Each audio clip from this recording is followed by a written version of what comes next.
Toon Bells. ചിന്തു, നിന്റെ ഉദ്ദേശങ്ങൾ എപ്പോഴും നല്ലതാണല്ലോ. പക്ഷെ എന്നിട്ടും ഇവിടെ താമസിക്കുന്ന എല്ലാ പക്ഷികളും നിന്നെ വെറുക്കുന്നു, എന്നെ വെറുക്കുന്നത് പോലെ തന്നെ. പിന്നെ ഈ നന്മയൊക്കെ കൊണ്ട് നീ എവിടെ പോകാനാണ് സഹോദര? നമുക്കിപ്പോൾ എത്ര എളുപ്പത്തിൽ പോയി വയറ് നിറയ്ക്കാം, നല്ല മധുരമുള്ള നീരുള്ള പഴങ്ങൾ കൊണ്ട്. നിനക്കുണ്ടായ ആ അപമാനമൊന്ന് ഓർത്തു നോക്കൂ. എന്നിട്ട് ഈ മധുരമുള്ള പഴങ്ങളെക്കുറിച്ച് മാത്രം ചിന്തിക്കൂ. ചിന്തു തത്ത മരത്തിലിരുന്നു പഴങ്ങൾ പറിച്ചു കഴിക്കുകയാണ്. കൂടെ ഒരു പാട്ടും മൂളുന്നുണ്ട്. മധുരമുള്ള പഴങ്ങൾ ഞാൻ ഇന്നും നാളെയും കഴിക്കും, ഇതിൽ നിന്ന് എനിക്ക് ശക്തി കിട്ടും. എന്നിട്ട് ഞാൻ ഇഷ്ടം പോലെ കവിതകൾ ചൊല്ലും. വാഹ് വാഹ്, ഈയിടെയായി ഞാൻ നല്ല പാട്ടുകൾ ഉണ്ടാക്കി പാടാൻ തുടങ്ങിയിട്ടുണ്ട്. എനിക്ക് പകരം ഞാൻ മാത്രം. അപ്പോഴാണ് മീനയും സിമ്മിയും എന്ന കുരുവികൾ അവിടെ വരുന്നത്. അവർ ദേഷ്യത്തോടെ ചിന്തുവിനോട് പറയുന്നു. എടാ ചിന്തു, നീ ഇപ്പോൾ ഈ മരത്തിലെ പഴങ്ങളെല്ലാം തിന്നു തീർക്കുമോ? ഞങ്ങൾക്ക് വേണ്ടിയും കുറച്ച് ബാക്കി വെക്ക്.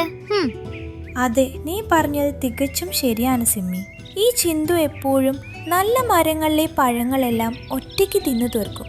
ഞങ്ങൾക്ക് വേണ്ടി ഒന്നും ബാക്കി വെക്കാറുമില്ല. അയ്യോ, നിങ്ങൾ രണ്ടുപേരും എന്തൊക്കെയാണ് ഈ പറയുന്നത്? ഞാൻ എപ്പോഴെങ്കിലും നിങ്ങളെ തടഞ്ഞിട്ടുണ്ടോ? സഹോദരിമാരെ, നിങ്ങളും കഴിക്കൂ. ഇതൊരു വലിയ മരമല്ലേ, നമുക്ക് എല്ലാവർക്കും സുഖമായി കഴിക്കാം. എനിക്ക് ഒറ്റയ്ക്ക് ഈ പഴങ്ങളെല്ലാം തിന്നു തീർക്കാൻ കഴിയില്ലല്ലോ. അയ്യോ, പോ, ഞങ്ങൾക്കെല്ലാം അറിയാം.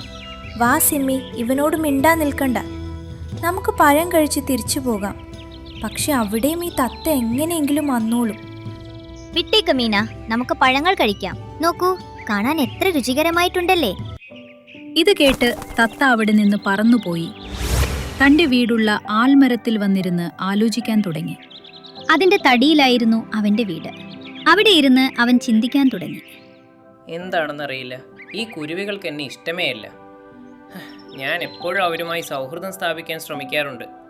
എങ്കിലും സാരമില്ല, ഒരു ദിവസം അവർക്ക് സത്യം മനസ്സിലാകും. അന്ന് അവർക്ക് എൻ്റെ കൂട്ടുകൂട്ടും പാട്ടും ഇഷ്ടമാകും. ചിന്തു എപ്പോഴും ഇങ്ങനെ സ്വയം മറന്നു നടക്കുമായിരുന്നു. അതേ ആൽമരത്തിൽ തന്നെയായിരുന്നു മറ്റു കുരുവികളും താമസിച്ചിരുന്നത്. അവർക്ക് ചിന്തു അവിടെ താമസിക്കുന്നത് അത്ര ഇഷ്ടമായിരുന്നില്ല. എങ്കിലും വർഷങ്ങളായി അവൻ അവിടെ ഉള്ളതുകൊണ്ട് ആരുമൊന്നും പറയുമായിരുന്നില്ല. ഒരു ദിവസം, മീന, സിമ്മി, ഞാൻ കുറച്ച് ആഹാരം തരിയാൻ പോവുകയാണ്. അതുവരെ നിങ്ങൾ രണ്ടുപേരും എന്റെ കുഞ്ഞുങ്ങളെ നോക്കണേ, ശരിയല്ലേ? പക്ഷേ ചീനു, എനിക്കും മീനയ്ക്കും പഴങ്ങൾ ശേഖരിക്കാൻ പോകണമായിരുന്നു.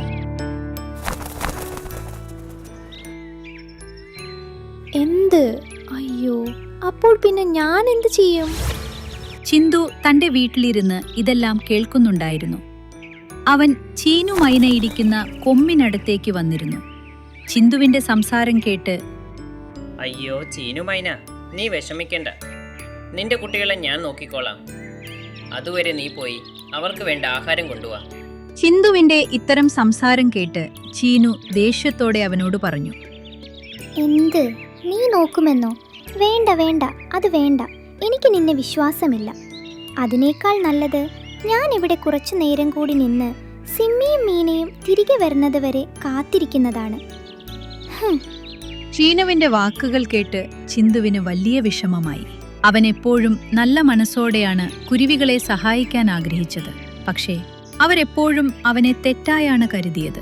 എങ്കിലും തന്റെ വിഷമം മറച്ചു വെച്ചുകൊണ്ട് ചിന്തു എല്ലാ കുരുവികളോടും പറയുന്നു. ശരി, നിങ്ങൾക്ക് എങ്ങനെയോ അതുപോലെ തന്നെ നടക്കട്ടെ. എങ്കിൽ ഞാൻ ഇവിടെ നിന്ന് പോകാം. പാവം ചിന്തു വിഷമത്തോടെ തന്റെ വീട്ടിലേക്ക് മടങ്ങിപ്പോകുന്നു. എന്നാൽ അടുത്തുള്ള മറ്റൊരു മരത്തിലിരുന്ന് കാലു എന്ന കാക്ക ഇതെല്ലാം കാണുന്നുണ്ടായിരുന്നു. അവൻ അതീവ ലോഭിയും കൗശലക്കാരനുമായിരുന്നു. ചിന്തുവിന്റെ അവസ്ഥ കണ്ട് അവന് ചിരി വന്നു. ഈ ആൽമരത്തിലെ കുരുവികൾക്ക് എന്നെ ഇഷ്ടമല്ല എന്ന് എനിക്ക് മനസ്സിലാക്കാം. പക്ഷേ ഈ മണ്ടൻ ചിന്തുവിനെ എന്തിനാണ് അവർ വെറുക്കുന്നത്? എങ്കിലും ഇതിലെനിക്ക് ലാഭമുണ്ട്. കാരണം ശത്രുവിൻ്റെ ശത്രു മിത്രമാണ്. വൈകാതെ മഞ്ഞുകാലം വരാനിരിക്കുകയായിരുന്നു. അതിനാൽ എല്ലാ കുരുവികളും ആഹാരം ശേഖരിച്ചു വെച്ചിരുന്നു. കാലു കാക്കയുടെ കണ്ണു നേരത്തെ തന്നെ അതിലുണ്ടായിരുന്നു. എന്നാൽ ചിന്തുവിന്റെ അവസ്ഥ കണ്ടപ്പോൾ അവന് ഒരു ബുദ്ധി തോന്നി. അടുത്ത ദിവസം അവൻ ചിന്തുവിന്റെ അടുത്തെത്തുന്നു. വാ, എന്ത് നല്ല വെയിലാണ്, സമ്മതിക്കണം. മഞ്ഞുകാലത്തെ വെയിലിന്റെ കാര്യം വേറെ തന്നെയാണ്. വേനൽക്കാലത്തെ ക്ഷീണമൊക്കെ ഈ വെയിലേറ്റാൽ മാറും. ഇനി കുറച്ച് മധുരമുള്ള പഴങ്ങളോ എരിവുള്ള മുളകോ കഴിക്കണമെന്ന് തോന്നുന്നു. പോയി കഴിച്ചിട്ട് വരാം. അപ്പോഴാണ് പിന്നിൽ നിന്ന് കാലു കാക്കയുടെ ശബ്ദം കേൾക്കുന്നത്. അപ്പോൾ ചിന്തു, നിന്റെ വിശപ്പടക്കാൻ എന്റെ കയ്യിൽ വളരെ നല്ലതും എളുപ്പവുമായ ഒരു വഴിയുണ്ട്. എന്താണ് ആ വഴി കാലു? ഉച്ചസമയമാണ്. ഈ മരത്തിൽ താമസിക്കുന്ന എല്ലാ പക്ഷികളും ഒരുമിച്ച് ആഹാരം തേടി പോയിരിക്കുകയാണ്. ഞാൻ കുറേ ദിവസങ്ങളായി അവരെ നിരീക്ഷിച്ചു കൊണ്ടിരിക്കുകയാണ്. അവരെല്ലാം ശൈത്യകാലത്തേക്ക് വേണ്ടി ധാരാളം ഭക്ഷണം ശേഖരിച്ചു വെച്ചിട്ടുണ്ട്. എന്നിട്ട് നീ എന്താണ് പറയാൻ ഉദ്ദേശിക്കുന്നത് കാലു? നിന്റെ ഉദ്ദേശം അത്ര ശരിയാണെന്ന് എനിക്ക് തോന്നുന്നില്ല. ചിന്തു, നിന്റെ ഉദ്ദേശങ്ങൾ എപ്പോഴും നല്ലതാണല്ലോ. പക്ഷെ എന്നിട്ടും ഇവിടെ താമസിക്കുന്ന എല്ലാ പക്ഷികളും നിന്നെ വെറുക്കുന്നു. എന്നെ വെറുക്കുന്നത് പോലെ തന്നെ. പിന്നെ ഈ മന്മയൊക്കെ കൊണ്ട് നീ എവിടെ പോകാനാണ് സഹോദര? നമുക്കിപ്പോൾ എത്ര എളുപ്പത്തിൽ പോയി വയറ് നിറയ്ക്കാം, നല്ല മധുരമുള്ള നീരുള്ള പഴങ്ങൾ കൊണ്ട്. നിനക്കുണ്ടായ ആ അപമാനമൊന്ന് ഓർത്തു നോക്കൂ. എന്നിട്ട് ഈ മധുരമുള്ള പഴങ്ങളെക്കുറിച്ച് മാത്രം ചിന്തിക്കൂ. നീ പറയുന്നതും ശരിയാണ് കാലു. ഈ കുരുവികൾ ഇന്നുവരെ എന്നോട് നന്നായി പെരുമാറിയിട്ടില്ല. ഞാൻ അവരോട് തെറ്റ് ചെയ്യുമെന്നാണ് അവർ വിചാരിക്കുന്നത്. പിന്നെ ഞാൻ എന്തിനു നന്മ ചെയ്യണം? അതെ, അതുതന്നെ. എങ്കിൽ പിന്നെ വൈകിക്കുന്നത് എന്തിനാണ്? എനിക്ക് നല്ല വിശപ്പുണ്ട്. മറ്റുള്ളവരുടെ കഷ്ടപ്പാടിന്റെ ഫലം കഴിച്ചാലേ ഇനി എന്റെ വിശപ്പ് മാറൂ. അയ്യോ കാലു, ആദ്യം ഞാൻ പറയുന്നത് പൂർണ്ണമായി കേൾക്ക്. നീ എന്നെ നിന്റെ വാക്കുകളിൽ വീഴ്ത്താൻ വന്നതാണല്ലേ. പക്ഷെ തത്തകൾ നല്ല ബുദ്ധിയുള്ളവരാണ്.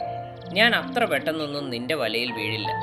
കുരുവികൾക്ക് ഞാൻ മോശക്കാരനാണെന്ന് തോന്നുന്നുണ്ടാകാം. പക്ഷെ അതിനർത്ഥം ഞാൻ ശരിക്കും തെറ്റ് ചെയ്ത് അവരുടെ ധാരണ ശരിവെക്കണം എന്നല്ല. എന്ത് എടാ ചിന്തു, നീ എന്താ ഒന്നാം തരം മണ്ടനാണോ? ഇവിടെ മുകളിൽ നല്ല തേൻ പോലത്തെ മധുരമുള്ള പഴങ്ങൾ നിന്നെ കാത്തു നിൽക്കുമ്പോൾ നീ അത് വേണ്ടെന്ന് വെക്കുകയാണോ? നിനക്കെന്താ വട്ടാണോ? മിണ്ടാതെ എൻ്റെ കൂടെ വന്നേ. എടാ കാലു, നോക്ക്, ഞാൻ വരാൻ പോകുന്നില്ല. ആ പാവം കുരുവികൾ കഷ്ടപ്പെട്ട് ശേഖരിച്ച ഭക്ഷണം ഞാൻ നിന്നെ കഴിപ്പിക്കില്ല. അവർ വേനൽക്കാലം മുഴുവൻ ഇതിനായി കഷ്ടപ്പെട്ടതാണ്. മനസ്സിലായോ? ശരി, നീ എന്നെ എങ്ങനെ തടയുമെന്ന് ഞാനൊന്ന് നോക്കട്ടെ. ഞാനിതാ പോകുന്നു. പിന്നൊരു കാര്യം, നീ ഇപ്പോഴും വരികയാണെങ്കിൽ ഞാൻ വേണ്ട എന്ന് പറയില്ല. നമുക്ക് പങ്കിട്ട് കഴിക്കാൻ കൂട്ടുകാരാ, വാ. ഇത്രയും പറഞ്ഞ് കാലു കുരുവികളുടെ കൂട്ടിൽ നിന്ന് ഭക്ഷണം മോഷ്ടിച്ചു കഴിക്കാൻ തുടങ്ങി. തന്നെ കണ്ട് ചിന്തു തന്റെ പിന്നാലെ വരുമെന്ന് അവൻ കരുതി. പക്ഷേ അതുണ്ടായില്ല. പകരം ചിന്തു ഇത് കണ്ട് ആലോചിക്കുകയായിരുന്നു. ഈ കാലിങ്ങനെ പറഞ്ഞാൽ കേൾക്കുമെന്ന് തോന്നുന്നില്ല. എനിക്കിപ്പോൾ തന്നെ പോയി കുരുവികളോട് പറയണം. എല്ലാ കുരുവികളും കൂടി കൊത്തുമ്പോൾ അവന്റെ അഹങ്കാരം മാറിക്കോളും. ചിന്തു പറന്നുപോയി മറ്റു കുരുവികളെ തിരയാൻ തുടങ്ങി. എന്റെ കുരുവി കൂട്ടുകാർ എവിടെ പോയി? വേഗം അവരെ കാണാൻ കഴിഞ്ഞിരുന്നെങ്കിൽ. ഇല്ലെങ്കിൽ ആ കാല് കാക്ക എല്ലാവരുടെയും ഭക്ഷണം തീർക്കും. കുറച്ചു ദൂരം പോയപ്പോൾ മീനയും സിമ്മിയും ചീനുവും മറ്റു കുരുവികളും ഒരു പാടത്തിരുന്ന് ധാന്യം കഴിക്കുന്നത് ചിന്തു കണ്ടു. എല്ലാവരും ഒന്ന് കേൾക്കൂ, ശ്രദ്ധിച്ചു കേൾക്കൂ. അരെ നീയാ ഇവിടെയോ? നീ ഞങ്ങളെ പിന്തുടർന്നതാണോ? ഞങ്ങളുടെ ഈ ഭക്ഷണ സ്ഥലം കണ്ടുപിടിക്കാൻ വന്നതാണല്ലേ? നോക്കൂ, ഇത് ഞങ്ങൾ പക്ഷികളുടെ മാത്രം രഹസ്യ സ്ഥലമാണ്. ഞങ്ങൾ നിന്നെ ഇവിടെ ആഹാരം കഴിക്കാൻ സമ്മതിക്കില്ല. അതെ, ഇവിടുന്ന് പോയിക്കോ, അല്ലെങ്കിൽ കാര്യങ്ങൾ നിനക്ക് അത്ര നല്ലതാകില്ല. ഓ, ഇപ്പോൾ നിങ്ങളുടെ ഇത്തരം സംസാരം കേട്ടിട്ട് കാട് കാക്കയെക്കുറിച്ച് നിങ്ങളോട് പറയേണ്ട എന്നാണ് എനിക്ക് തോന്നുന്നത്. എന്ത്? ആ ദുഷ്ടനായ കാലു കാക്കയോ? അവൻ എന്ത് ചെയ്തു? അവൻ ആൽമരത്തിലെത്തിയിട്ടുണ്ട്. അവസരം നോക്കി അവൻ നിങ്ങളുടെ മഞ്ഞുകാലത്തെ ഭക്ഷണം മോഷ്ടിച്ചു കഴിക്കുകയാണ്. അതുകൊണ്ട് വേഗം എൻ്റെ കൂടെ വരും. അയ്യോ ദൈവമേ, അതാണോ കാര്യം? എങ്കിൽ വേഗം വായോ. എന്റെ കുഞ്ഞുങ്ങളും അവിടെ തനിച്ചാണ്. അവൻ അവരെ ഉപദ്രവിക്കാതിരുന്നാൽ മതിയായിരുന്നു. അതെ അതെ, അതുകൊണ്ടാണ് ഞാൻ വേഗം വരാൻ പറയുന്നത്. എല്ലാ കുരുവികളും ചിന്തുവിനോടൊപ്പം പറന്ന് ആൽമരത്തിലെത്തുകയും കാലുവിനെ കൈയോടെ പിടികൂടുകയും ചെയ്യുന്നു. എടാ കാലു, ഇന്ന് നീ പരിധി വിട്ടിരിക്കുന്നു. നിനക്ക് ഇത്രയ്ക്ക് ധൈര്യമായോ? ഇന്ന് ഞങ്ങൾ നിന്നെ വെറുതെ വിടില്ല. എല്ലാ കുരുവികളും തിരികെ വന്നത് കണ്ട് കാലു പേടിച്ചു വിറച്ചു പറയുന്നു. നിങ്ങൾ എല്ലാവരും ഇവിടെയോ? ചിന്തു തത്ത ഞങ്ങളോടെല്ലാം പറഞ്ഞു തന്നു. ഇപ്പോൾ നീ ഇവിടെ നിന്ന് മിണ്ടാതെ പോയിക്കോ, അല്ലെങ്കിൽ അത് നിനക്ക് അത്ര നല്ലതാവില്ല. ഞാൻ പറയുന്നത് ഇവനെ ഇവിടുന്ന് പോകാൻ അനുവദിക്കരുതെന്നാണ്. നമുക്ക് എല്ലാ പക്ഷികളും കൂടി ചേർന്ന് ഇവനെ നല്ലൊരു പാഠം പഠിപ്പിക്കാം. മീന ഇത് പറഞ്ഞതും മരത്തിലുള്ള എല്ലാ കുരുവികളും കാലുവിനെ വളയുന്നു. ഈ അവസ്ഥയിൽ കാലു പേടിച്ച് വിയർക്കാൻ തുടങ്ങി. അയ്യോ അയ്യോ, പ്രിയപ്പെട്ട സഹോദരിമാരെ, എന്നോട് ക്ഷമിക്കൂ. എനിക്ക് തെറ്റുപറ്റിപ്പോയി, എന്നോട് ക്ഷമിക്കൂ. എന്നാൽ എല്ലാ കുരുവികളും ചേർന്ന് കാലുവിനെ കൊത്തി ഓടിക്കാൻ തുടങ്ങി. രക്ഷിക്കണേ, രക്ഷിക്കണേ, ഓടിക്കോടിക്കോ, ഓടിക്കോ! എങ്ങനെയൊക്കെയോ കാലു അവിടെ നിന്ന് രക്ഷപ്പെട്ട് പറന്നുപോയി. ചിന്തു കാരണം എല്ലാ കുരുവികളുടെയും വീടും കുട്ടികളും ഭക്ഷണവും സുരക്ഷിതമായി. ഒടുവിൽ ഈ കാലുകാക്ക എന്ന ശല്യം ഒഴിഞ്ഞു കിട്ടി. ഇനി സ്വപ്നത്തിൽ പോലും അവൻ നമ്മളെ ശല്യം ചെയ്യില്ല. അതെ, പറഞ്ഞത് ശരിയാണ്. പക്ഷേ ഇതെല്ലാം ചിന്തു ചേട്ടൻ കാരണമാണ് സാധ്യമായത്. അദ്ദേഹത്തോട് നന്ദി പറയാൻ നമ്മൾ മറക്കരുത്. ചിന്തു ചേട്ടാ, ഒരുപാട് നന്ദി. അതെ അതെ, നന്ദി ചേട്ടാ. കൊള്ളാം കൊള്ളാം. കാലുകാക്കയുടെ പദ്ധതി പരാജയപ്പെട്ടു. അവന് തന്റെ അത്യാഗ്രഹത്തിന്റെ കൈപ്പേറിയ ഫലം ലഭിക്കുകയും ചെയ്തു. എങ്കിൽ പിന്നെ നമുക്ക് എല്ലാവർക്കും ഇനി കൂട്ടുകാരാവാം, അല്ലേ? സിമ്മി, നീ ഈ കവിതയൊക്കെ അങ്ങ് വിട്ടേക്ക്. നീ ഇത് വളരെ മോശമായാണ് ചെയ്യുന്നത്. ഇതിലൊക്കെ ചിന്തു ചേട്ടനാണ് മിടുക്കൻ. ഇത് കേട്ട് എല്ലാവരും ഉറക്കെ ചിരിക്കാൻ തുടങ്ങി. ഒരു കാട്ടിൽ ചോട്ടു ലംബോ എന്ന 2 മാനുകൾ ഉണ്ടായിരുന്നു.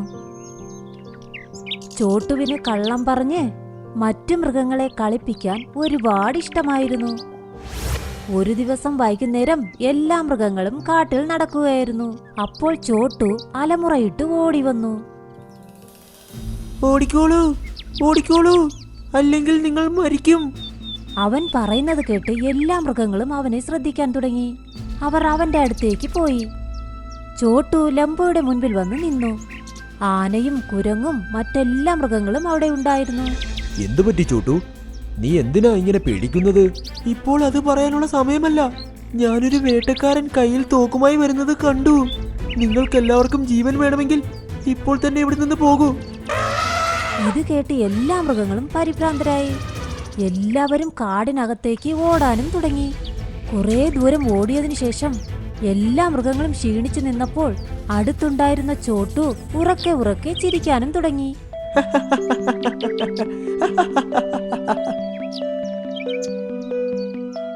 എന്തു പറ്റി ചോട്ടു? നീ എന്തിനാ ഇപ്പോൾ ഇങ്ങനെ ചിരിക്കുന്നത്? നിങ്ങളെല്ലാവരും വേട്ടക്കാരന്റെ പേര് കേട്ടതും എന്ത് ഓട്ടമായിരുന്നു. എനിക്കത് കണ്ടതും ചിരി വന്നതാ. ഇത് കേട്ട് എല്ലാ മൃഗങ്ങളും തമ്മിൽ നോക്കാൻ തുടങ്ങി. അപ്പോൾ ലംബോ പറഞ്ഞു, ഇതിലിത്ര ചിരിക്കാൻ എന്തിരിക്കുന്നു? വേട്ടക്കാരൻ എന്ന് കേട്ടാൽ എല്ലാ മൃഗങ്ങളും പേടിക്കും. അയാൾ ചിന്തിച്ചാൽ നമ്മളെ ആരെ വേണമെങ്കിലും കൊല്ലാൻ സാധിക്കും.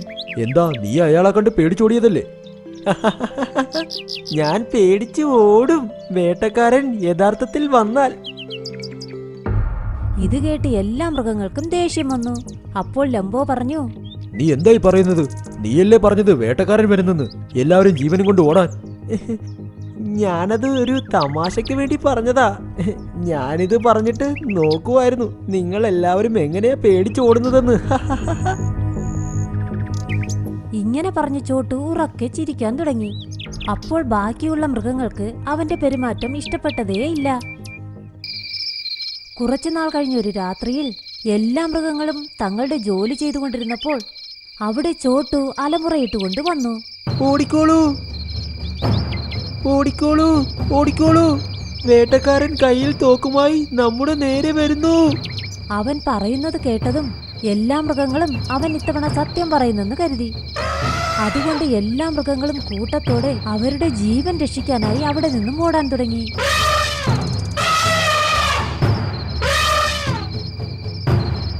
കുറേ ദൂരം ഓടിയപ്പോൾ അവർ ക്ഷീണിച്ച് ഒരിടത്ത് നിന്നു. അവർ ദീർഘശ്വാസം വിട്ടു. മാൻ നിന്ന് ചിരിക്കുന്നത് കണ്ട് എല്ലാവരും അന്തിച്ചു നിന്നു. അപ്പോൾ ആന പറഞ്ഞു, എന്തു പറ്റി നിനക്ക്? ഇത്തവണ നീ എന്തിനാ ഇങ്ങനെ ചിരിക്കുന്നത്? ഞാൻ ഇത്തവണയും വെറുതെ പറഞ്ഞതാണ്. യഥാർത്ഥത്തിൽ ഇത്തവണയും ഒരു വേട്ടക്കാരനും വന്നില്ല. ഞാൻ ഇത്തവണയും നിങ്ങളെ എല്ലാവരെയും മണ്ടന്മാരാക്കി. നിന്റെ ഈ കള്ളം പറയുന്ന ഈ ശീലം കൊണ്ട് ഒരു ദിവസം നിന്നെ ആരും വിശ്വസിക്കില്ല. ലംബോ ഇങ്ങനെ പറഞ്ഞതും ബാക്കി എല്ലാ മൃഗങ്ങളും അവരവരുടെ വഴിക്ക് പോയി. അടുത്ത ദിവസം ചോട്ടു കാട്ടിലൂടെ നടക്കുകയായിരുന്നു. പെട്ടെന്ന് അവൻ കണ്ടു, അവിടെ ഒരു വേട്ടക്കാരൻ തോളിലൊരു വലയുമായി നടന്നു വരുന്നത്. ചോട്ടു വളരെ വേഗത്തിൽ ഓടി കാട്ടിലുള്ള മൃഗങ്ങളുടെ അടുത്തേക്ക് വന്നു.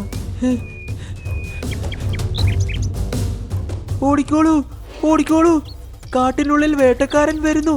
നിങ്ങളുടെ ജീവൻ വേണമെങ്കിൽ ഓടിക്കോളൂ. ഇത് കേട്ട് ആർക്കും അവന്റെ വാക്കുകളിൽ വിശ്വാസം വന്നില്ല. ആന പറഞ്ഞു, നീ ഇങ്ങനെ പറഞ്ഞ് ഞങ്ങളെ ഒരുപാട് തവണ മണ്ടന്മാരാക്കിയിട്ടുണ്ട്. ഇത്തവണ നിന്റെ വേലയൊന്നും നടക്കില്ല. എന്നാൽ ഇത്തവണ ഞാൻ കള്ളം പറയുന്നതല്ല. അയാളുടെ കയ്യിൽ വലയുണ്ട്. ഇത് കേട്ട് എല്ലാവരും അവൻ കള്ളം പറയുകയാണെന്ന് കരുതി അവിടെ നിന്നും പോയി. ലംബോ അടുത്തേക്ക് പോയി. എന്നിട്ട് പറഞ്ഞു, വാ, കുറച്ചു നേരം നടക്കാം. നിനക്കിന്ന് നല്ല വിഷമം കാണും. നീ പറയുന്നത് കേട്ട് ആരും അവിടെയും ഇവിടെയും ഓടിയില്ലല്ലോ. ഇങ്ങനെ പറഞ്ഞ് ലംബോ ചിരിച്ചു. അത് കഴിഞ്ഞ് അവർ കാട്ടിനുള്ളിൽ നടക്കാൻ തുടങ്ങി. കുറച്ചു നേരം കഴിഞ്ഞ് അവർ ഒരു സ്ഥലത്തെത്തിയപ്പോൾ അവിടെ നിലാവിന്റെ വെളിച്ചമില്ലാത്തതുകൊണ്ട് നല്ല ഇരുട്ടായിരുന്നു. അവിടെ വേട്ടക്കാരൻ തന്റെ വല ഇട്ടിട്ടുണ്ടായിരുന്നു. അബദ്ധത്തിൽ ലംബോയുടെ കാൽ അതിലകപ്പെട്ടു. അപ്പോൾ അവൻ രക്ഷപ്പെടാൻ ഒരുപാട് ശ്രമിച്ചു. ലംബോ അകപ്പെട്ടത് ചോട്ടു കണ്ടു. അവൻ ലംബോയെ രക്ഷപ്പെടുത്താൻ ശ്രമിച്ചു. എന്നാൽ ലംബോ ആ വലയിൽ നന്നായി അകപ്പെട്ടിരുന്നു. അവൻ എങ്ങനെയൊക്കെ ശ്രമിച്ചിട്ടും ഒന്നും ചെയ്യാൻ കഴിഞ്ഞില്ല. ചോട്ടു, ഈ വലയിൽ നിന്നും എന്നെ രക്ഷിക്കാൻ നിന്റെ കയ്യിൽ സമയമില്ല. വേഗം പോയി ഏതെങ്കിലും മൃഗങ്ങളെ വിളിച്ചോണ്ട് വാ, അല്ലെങ്കിൽ വേട്ടക്കാരൻ വന്ന് നിന്നെയും എന്റെ കൂടെ കൊണ്ടുപോകും. ഇത് കേട്ട് ചോട്ടു പേടിച്ചു. എന്നിട്ട് പറഞ്ഞു, നീ പേടിക്കണ്ട ലംബോ, ഞാൻ വേഗം ആരെങ്കിലും വിളിച്ചുകൊണ്ട് വരാം. ഇങ്ങനെ പറഞ്ഞ് ചോട്ടു അവിടെ നിന്നും പോയി. എന്നിട്ട് സഹായം ചോദിക്കാനായി അവിടെയും ഇവിടെയും ഓടി. കുറച്ചു ദൂരം പോയപ്പോൾ അവൻ ആനയെ കണ്ടു. നോക്കൂ ആനെ, എന്റെ കൂട്ടുകാരൻ ലംബോ വേട്ടക്കാരന്റെ വലയിൽ അകപ്പെട്ടു. വേഗം എന്റെ കൂടെ വന്ന് അവനെ വലയിൽ നിന്നും രക്ഷിക്കൂ. നീ ഒന്ന് നിർത്തി ചോട്ടു. നീ ഒരുപാട് തവണ ഇതുപോലെ എല്ലാവരെയും മണ്ടന്മാരാക്കിയിട്ടുണ്ട്. എന്നാൽ ഞാൻ ഇത്തവണ കള്ളമല്ല പറയുന്നത്. എന്നെ ഒന്ന് വിശ്വസിക്ക്. എനിക്ക് നിന്നെ വിശ്വാസമേ ഇല്ല. ഞാനിത്തവണ മണ്ടനാകാൻ പോകുന്നില്ല. ഇങ്ങനെ പറഞ്ഞ് ആന അവിടെ നിന്നും പോയി. ചോട്ടു വീണ്ടും മുൻപോട്ട് ഓടാൻ തുടങ്ങി. അവനൊരു മരത്തിൽ കുരങ്ങൻ ഇരിക്കുന്നത് കണ്ടു. കുരങ്ങൻ ചേട്ടാ, വേഗം എന്റെ കൂടെ വരൂ. ലംബോ വേട്ടക്കാരന്റെ വലയിൽ അകപ്പെട്ടു. നമ്മൾ അവനെ പുറത്തെടുത്തില്ലെങ്കിൽ വേട്ടക്കാരൻ അവനെയും കൊണ്ട് പോകും. ആ ചോട്ടു, നീ കഴിഞ്ഞ 2 തവണ ഞങ്ങളെ കള്ളം പറഞ്ഞ് മണ്ടന്മാരാക്കി. ഇത്തവണ നിന്റെ വേലയൊന്നും നടക്കില്ല. ഞാൻ പറയുന്നതൊന്ന് വിശ്വസിക്കൂ. കുരങ്ങനും അവന്റെ വാക്കുകൾ കേട്ടില്ല. അവൻ മരങ്ങളിൽ ചാടി അവിടെ നിന്നും പോയി. അപ്പോൾ ചോട്ടുവിന് അവൻ ചെയ്ത തെറ്റുകൾ മനസ്സിലായി. അവൻ തന്റെ തല താഴ്ത്തി തനിയെ ലംബോയുടെ അടുത്തേക്ക് നടക്കാൻ തുടങ്ങി. അവൻ വളരെ നിരാശയിലായിരുന്നു. അവൻ അവിടെ എത്തിയതും അവനെ ഒറ്റയ്ക്ക് കണ്ട് ലംബോ പേടിക്കാൻ തുടങ്ങി. എന്തായി ചോട്ടു? നീ എന്താ ആരെയും വിളിച്ചില്ലേ? ഞാൻ എല്ലാവരോടും സഹായം ചോദിച്ചു. എല്ലാവരും കരുതുന്നത് ഞാൻ കള്ളം പറയുകയാണെന്ന്. ഞാൻ കള്ളം പറഞ്ഞ് എല്ലാവരെയും കളിപ്പിക്കാതിരുന്നിരുന്നെങ്കിൽ അവരെന്നെ ഇന്ന് വിശ്വസിക്കുമായിരുന്നു. അപ്പോൾ പെട്ടെന്ന് ചോട്ടുവിന്റെ നോട്ടം മരം ചാടി നടക്കുന്ന കുരങ്ങന്റെ മേലെ പോയി. അവനപ്പോൾ ലംബയോട് പറഞ്ഞു, അവിടെ നോക്ക് കുരങ്ങൻ, നീ അവനോട് സഹായം ചോദിക്ക്. അവൻ പോകാൻ പോകുന്നു.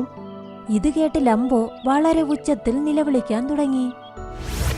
അത് കേട്ട് കുരങ്ങൻ ലംബോയെ കണ്ടു.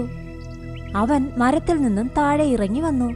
കുരങ്ങൻ കണ്ടു ലംബോ വലയിൽ കുടുങ്ങിക്കിടക്കുന്നത്, ചോട്ടുവും അവന്റെ അടുത്ത് നിൽക്കുന്നത്. അയ്യോ, ഞാൻ ചിന്തിച്ചത് ഈ ചോട്ടു വെറുതെ കള്ളം പറയുകയാണെന്നാ. എന്നാൽ നീ യഥാർത്ഥത്തിൽ അകപ്പെട്ടു പോയിരുന്നോ? ഇങ്ങനെ പറഞ്ഞു കുരങ്ങൻ ആ വല എങ്ങനെയെങ്കിലും മുറിക്കാൻ നോക്കി. എന്നാൽ അവൻ ആ വല ഒന്നും ചെയ്യാൻ പറ്റിയില്ല. നിങ്ങൾ വിഷമിക്കണ്ട, ഞാൻ ഇപ്പോൾ തന്നെ ആനയെ വിളിച്ചുകൊണ്ടുവരാം. അവൻ നിന്നെ ഈ വലയിൽ നിന്നും മോചിതനാക്കും. അങ്ങനെ പറഞ്ഞ് കുരങ്ങൻ അവിടെ നിന്നും പോയി. കുറച്ചു നേരം കഴിഞ്ഞപ്പോൾ അവൻ തിരികെ വന്നു.